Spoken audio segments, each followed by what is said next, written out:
महाराज जी हम नेपाल से आए हैं। महाराज जी हम देव देश नेपाल से हैं। महाराज जी इनका भाव है कि पूरा जीवन राष्ट्र सेवा और स्वधर्म, आगे इन्होंने हिंदू राष्ट्र लिखा है, स्थापना के लिए लगा रहे। महाराज जी हमको मार्गदर्शन करें एवं पूरे नेपाल राष्ट्र वासियों को आशीर्वाद प्रदान करें। हम तो सबको प्रणाम करते हैं। सब रूपों में हमारे प्रभु ही विराजमान है। पूरे विश्व रूप में हमारे विश्व रूप भगवान है।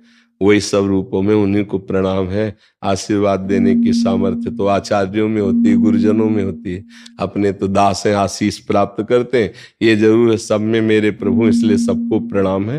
और दूसरी बात ये है कि जगत का मंगल करने, हम राष्ट्र के ही नहीं, हम विश्व की बात करते हैं। जगत का मंगल करने की सामर्थ्य उस महात्मा में होती है जो निरंतर नाम जप में लगा रहता है, जो अपनी इंद्रियों को कभी विषयों से संयोग नहीं होने देता, कभी विलासिता को स्वीकार नहीं करता, एकमात्र केवल भगवान में चित्त को लगाए है।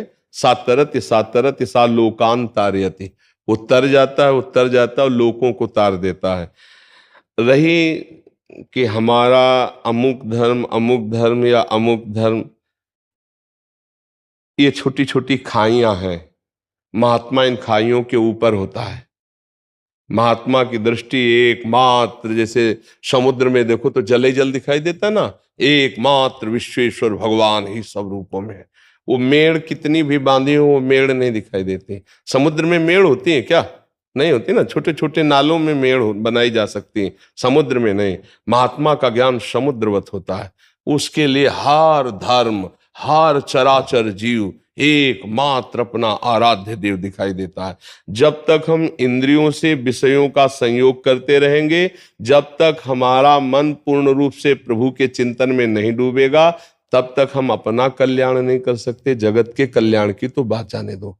तदर्पिता अखिलाचारिता तद्स्मरणेन परम व्याकुलतेति, जो हर आचरण भगवान को समर्पित करके उनके अनुकूल होकर नाम जप करता है, तो यहां से बैठे बैठे आप जहां चाहो उसका कल्याण कर सकते हो।